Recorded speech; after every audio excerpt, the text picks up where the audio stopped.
మీకు ఈ ఫోన్ అంటే ఎందుకు అంత ద్వేషం? ఇంట్లో ఉన్న మిగతా వస్తువుల్లానే ఈ ఫోన్ కూడా మీరు మీ డబ్బుతో కొన్నదే కదా. ఇంట్లో మిగతా వస్తువులు చూస్తే రాని చిరాకు మీకు దీన్ని చూస్తే ఎందుకు వస్తుంది? ఎందుకంటే ఇంట్లో మిగిలిన వస్తువులు నా డబ్బులతో కొన్నవి. ఇది మాత్రం ఈ ఫోన్ నీకు రోహిత్ ఇచ్చాడు.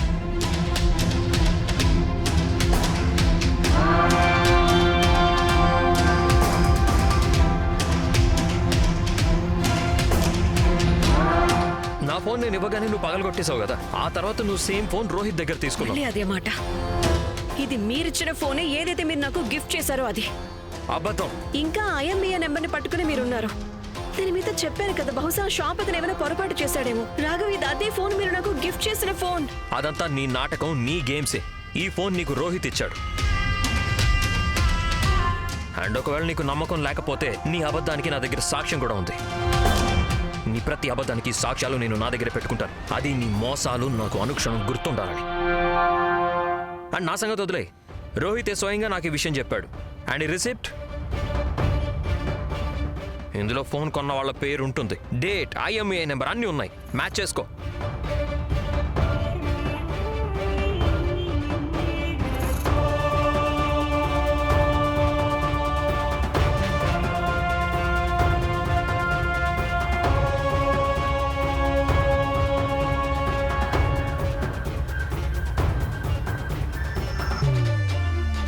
ఇదేంటి రోహిత్?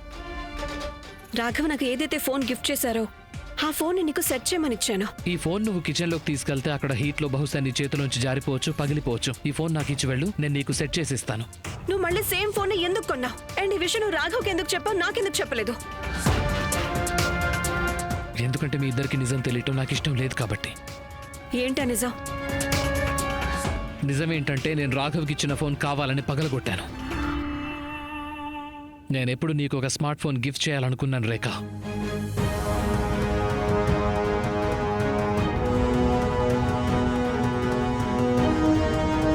ఏంటి?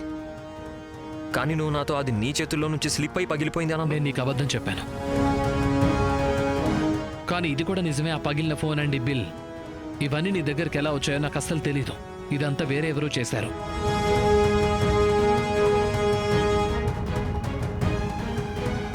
లేదంటే నువ్వే ఆలోచించు రాఘవ్. నేను నిజం నీ దగ్గర దాచాలనుకుంటే నీకెందుకు చెప్తాను చెప్పు? రాఘవ్కి నిజమేలా తెలిసింది? ఇప్పుడు అది ముఖ్యం కాదు. ఇక్కడ ముఖ్యమైనది ఏంటి అంటే, ఈ ఫోన్ కారణంగా నాకు రాఘవ్కి మధ్య మిస్అండర్స్టాండింగ్స్ వస్తున్నాయి నీకు తెలిసినప్పుడు నువ్వు కొంచెం కూడా ప్రయత్నం చేయలేదు ఆ మిస్అండర్స్టాండింగ్స్ ని దూరం చేయడానికి. ఇన్ఫాక్ట్ నువ్వు అబద్ధం చెప్పి ఒక చిన్న నిప్పురవ్వ లాంటి మనస్పర్ధని పెద్ద మంటలా మార్చేశావు. అందులో నాది రాఘవ్ది బంధం కాలిపోయి ఉండేది. అసలు ఇంత పెద్ద మోసాన్ని నువ్వు నీ ఫ్రెండ్కి ఎలా చేయగలిగావు?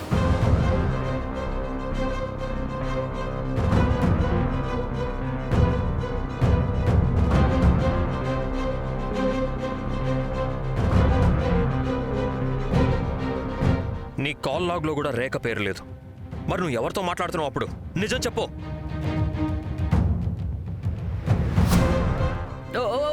ఒక్క నిమిషం రాఘవ, నన్ను రోహిత్ తో మాట్లాడినివ్వు. బాబు రోహిత్, నేను నిన్ను ఎప్పుడు మా కుటుంబంలో భాగమే అనుకున్నాను. కానీ నువ్వు ఒక చిక్కు ప్రశ్న అయిపోయావు. అది ఈ రోజు అందరి ముందు పరిష్కారం అవుతుంది. నీకు దండం పెట్టి వేడుకుంటున్నాను రోహిత్. మాకు ప్రేమ మీద, బంధాల మీద, మానవత్వం మీద నమ్మకం ఉంది. దాన్ని అలాగే ఉండనివ్వు ప్లీజ్. రోహిత్, రోహిత్, రాఘవ ప్రశ్నలకి సమాధానం చెప్పు. నువ్వు మాట్లాడిందే రేఖతో కానప్పుడు మరి నువ్వెవరితో మాట్లాడావు?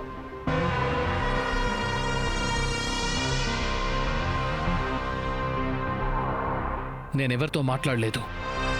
అదొక ఫేక్ కాల్. రాఘవ్ నా మాటలు వినాలని నేనే అనుకున్నాను. అండ్ రేఖను వదిలేయాలని అలా చేశాను.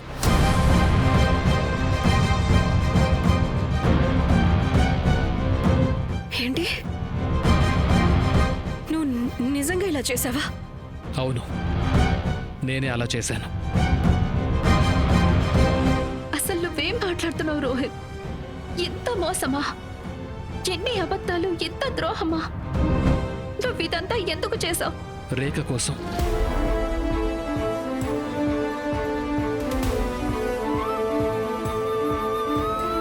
ఇదంతా రేఖ కోసమే చేశాను. ఎందుకంటే రాఘవ్ రేఖ ప్రేమను మంచితనాన్ని డిజర్వ్ చెయ్యడు గనక.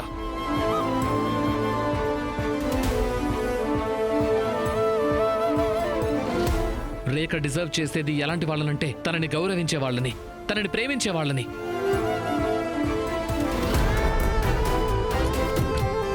వీళ్ళిద్దరి పెళ్లి కూడా బలవంతంగానే జరిగింది. ఒక పాతకాలపు సంప్రదాయం, ఒక బలవంతపు సంప్రదాయాన్ని రేఖ మెడకు చుట్టేశారు. రాఘవ్ రేఖని ఫోర్స్ చేసి పెళ్లి చేసుకున్నాడు.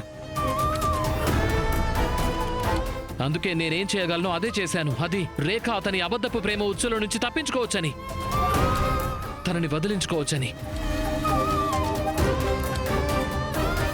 అండ్ తను అతని దగ్గరికి వెళ్ళొచ్చు అని.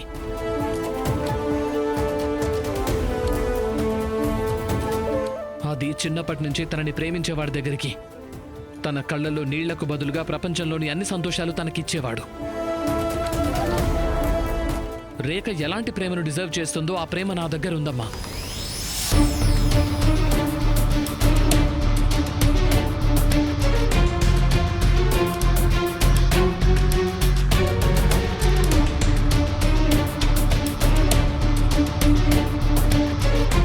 రేఖ,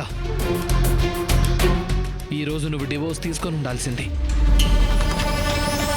నీ దగ్గర చాలా మంచి అవకాశం ఉంది. పొగరబోతూ చీప్ గా ఆలోచించే మనిషిని వదిలించుకోవటానికి. నువ్వు నేను ఒక బెటర్ లైఫ్ మొదలు పెట్టేవాళ్ళం కదా. ఈ మనిషి కేవలం నిన్ను బాధ పెడతాడు, ఇబ్బంది పెడతాడు. నీ కళ్ళలో కేవలం కన్నీళ్లు మాత్రమే ఉండేలా చేస్తాడు, ఇంకేమీ చేయడు. రోహిత్,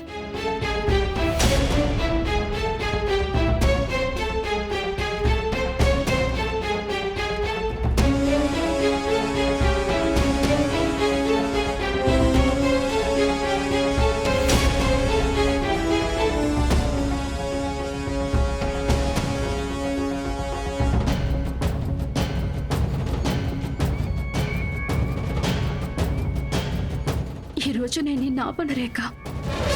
నువ్వు ఇలా చేయడమే చాలా కరెక్ట్ కూడా.